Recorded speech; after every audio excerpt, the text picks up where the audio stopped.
Donc la loi des gaz nous dit qu'un gaz se déplace toujours de la plus forte pression vers la plus faible pression. C'est un petit peu ce qu'on avait déjà vu avec les molécules qui se déplaçaient du milieu le plus concentré hypertonique vers le milieu le moins concentré hypotonique. On part du même principe, sauf que là on parle de gaz et non de molécules. Donc on va parler de pression de gaz et non de concentration. Vous pouvez voir en haut du schéma que l'oxygène qui est présent dans les alvéoles pulmonaires a une pression de 13,8. Le sang arrivant au poumon a lui une pression en oxygène de 5,3.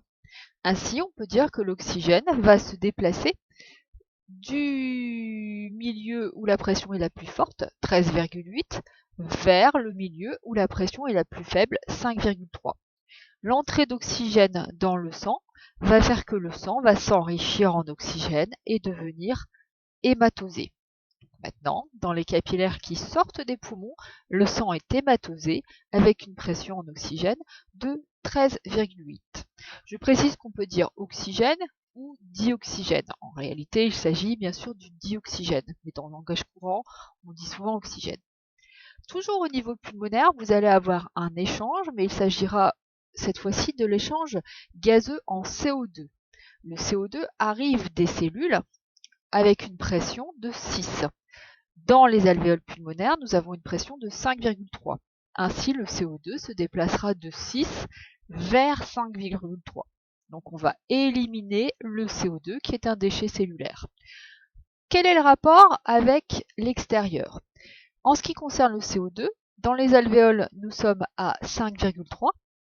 À l'extérieur, on est à 3,6. Ça veut dire que naturellement, quand vous allez expirer, vous allez faire sortir du CO2 de 5,3 vers 3,6. En ce qui concerne le dioxygène, à l'extérieur, nous sommes à 21,3. À l'intérieur, 13,8. Ça veut dire que quand on inspire, on fait naturellement entrer le dioxygène de 21,3 à 13,8. On sait maintenant comment se passe l'hématose, c'est-à-dire l'échange gazeux au niveau pulmonaire. On va voir ce qui se passe au niveau des cellules. Le sang hématosé riche en dioxygène va donc aller vers le cœur, puis sera envoyé à tous vos organes.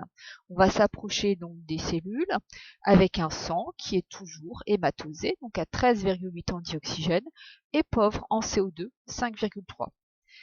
En ce qui concerne les cellules, l'intérieur des cellules, donc je vous rappelle qu'un ensemble de cellules c'est un tissu, c'est pour ça qu'ici c'est écrit tissu. Donc l'intérieur des cellules a une pression en dioxygène de 5,3 et moins. Et en ce qui concerne le CO2, on a une pression de 6 et plus. Ce qui signifie, je vous le rappelle, que les cellules ont fabriqué du CO2. Le sang hématosé arrive donc près des cellules et le dioxygène entrera naturellement dans les cellules, puisqu'il va se déplacer de 13,8 à 5,3. Le CO2 fabriqué par les cellules, lui, sortira des cellules pour aller dans le sang, puisqu'il va se déplacer de 6, plus que 6 d'ailleurs, à 5,3. Donc de 6 vers 5,3. Le sang va devenir riche en CO2.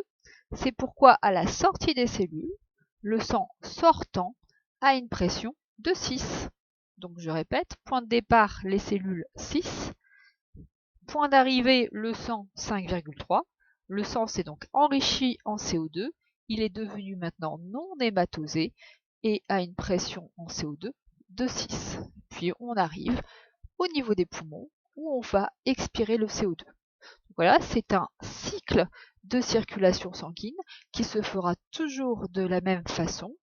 Pensez juste à ne pas mélanger les gaz quand vous analysez un document, c'est-à-dire que quand on parle du dioxygène, on ne parlera que du dioxygène. On comparera donc les valeurs de pression en dioxygène dans les différents compartiments, mais on ne parlera pas du CO2. Alors que quand on parlera du CO2, on ne regardera que les valeurs en CO2 et on ne s'occupera pas du dioxygène.